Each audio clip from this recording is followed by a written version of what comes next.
Now we got to set the rivets. This is the sketchiest part. These are just 1/4-inch steel rods, and they stick out just a little bit further than the wood. And when you smash them with a hammer, they'll mushroom on the end, and that'll squeeze the wood to the handle and make everything set.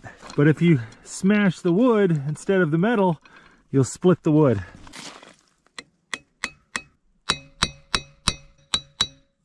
There we go. Oh, now we sand.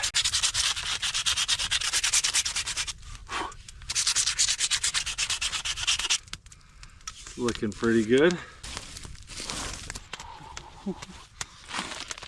Did reasonably well. Now I baked pretty well, except I missed a spot. Cornish pasties were a traditional meal for the Cornish miners, something they could eat with dirty fingers. I think that's very applicable today.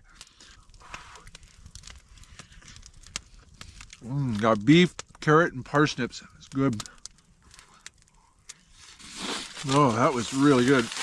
Oh yeah. Moose stew is done.